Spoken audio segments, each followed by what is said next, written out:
Hi, I'm Lara Trubenbacher, and this is Meet the Ocean Encounters. Meet the ocean.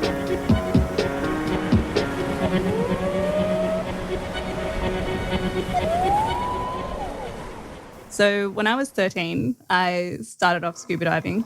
My very first kind of experience, I hated it. I was so cold and so wet, and I saw literally nothing. Flash forward 5 years of trying really hard and blowing a lot of bubbles, and I became a scuba diving instructor. And I basically fell completely in love with the ocean. So where I live now in Australia, in Melbourne, it's relatively cold. We have water that's, between 12 and 18 degrees Celsius. And for scuba diving, most of the time that means lugging around twin tanks, a dry suit, and up to 20 kilos worth of weight. And I mean, as a girl and someone that, just wants to get in the ocean and get out quickly, that didn't suit me too well. So basically the next step was looking at, okay, what can I do in the ocean that's still around that lifestyle that basically I can do without carrying all this gear? And the answer was really to look at freediving. And I guess my first question was, well, what's the difference? What is freediving? And what do you kind of do about that? And so freediving, compared to scuba diving, is basically what they call the purest form of diving. And I'm a scuba instructor, so I'm allowed to say that. But you basically take a single breath and you hold it and you kick down to, let's say, 5, 10, 20, 30 meters, whatever your breath allows you to do. So when I first started, it was really tough. I thought I'd be fantastic, having been in and around the water all my life. And I think I struggled to get to 10 meters. And, the guys around me, all Spearos, all really experienced, basically were telling me that would be easy based on natural talent. Not so much. So I went away and I did a lot of training. Freedivers and Spearos do something called CO2 or O2 tables, where you basically lie in bed and hold your breath for a specific period of time and then let it go and do it all over again every day until essentially you can hold your breath for longer. The next thing that I needed to do to kind of really get into freediving was meditate, relax. It's really all about finding that Zen state. And I think for a lot of us in a lifestyle that's, consumed by social media and getting everywhere to the minute and having such a busy lifestyle, it really helped me kind of find my center and bring myself back to what the ocean's kind of all about, which is that truly Zen, buoyant, beautiful state of being. So I went away and I did all this training and I came back and I ended up doing a freediving course, and now I'm basically some crazy spearfishing lady.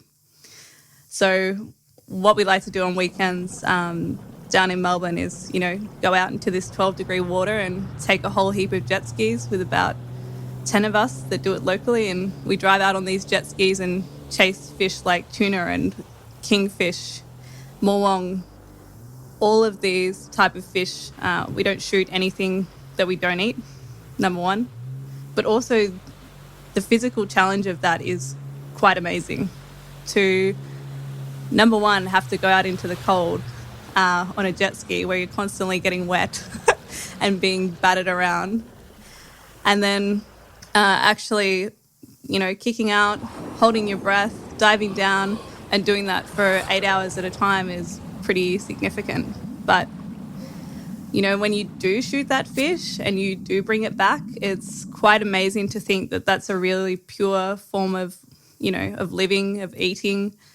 And then I guess the most amazing thing is sharing that with your friends and family. One fish that we catch can feed 30 people. Or, we have a barbecue and we have a few beers and we basically just cook what we catch. And it really kind of, I guess, completes that circle of sustainable living.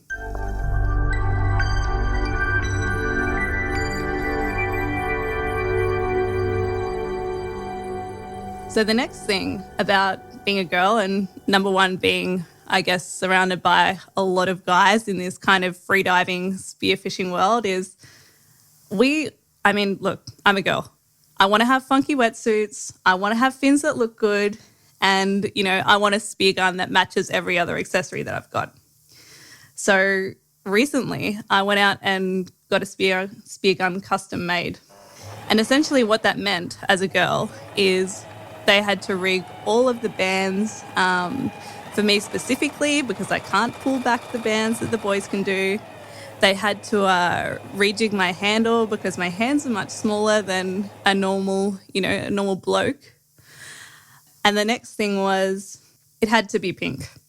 Everything I've got kind of matches one another in some sense. The jet ski, the gun, the suit.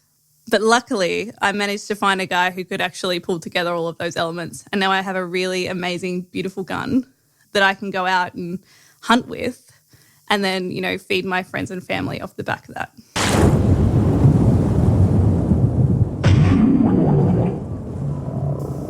So I guess when I could be doing so many other things with my free time, which I don't have that much of, by the way. I work a really high-profile corporate job. I travel a lot and I do a lot of hours. But I always keep coming back to the ocean. And I think, ever since the first time I put my head underwater as a kid, I was kind of intrigued by this notion of this other world and how that made me feel. And then growing up and always being by the sea and just spending time underwater and, I think it really allows you to find your inner peace and yourself. And it's the one point in my day or my week or my month that I can really give back to nature. I think we walk through life and, our jobs, people, they take this energy away from you, and being in the ocean and kind of being back part of nature again, it kind of gives that back to you to start again the next week or the next day. I think it's quite amazing too when you do these freediving courses or scuba diving courses, and you just see people in a completely different light. You see people overcome fears that, they never knew that they had until they got into the water. You see people do things for the first time. The first time someone puts a scuba tank on and blows bubbles is just mind-blowing for them. And I think when we're so caught up in our own heads all the time, it's really important, and it kind of forces you to take that time for yourself and really listen. And I think that's why I always come back. It's, it's experiences with friends, it's adventure, but at the end of the day, it's self-love, and it's so fulfilling. So I think when I talk about how much I love the ocean, it's almost an addiction. Is that I'm out of the water for 2 weeks and I start getting antsy because I need to get back to that place. And just by sitting by the sea, it resets me. Meet the ocean. Meet the ocean.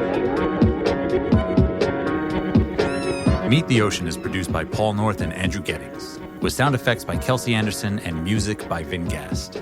We are a listener-supported podcast and nonprofit, and you can find more educational content and ways to donate on our website at meettheocean.org. That's meettheocean.org.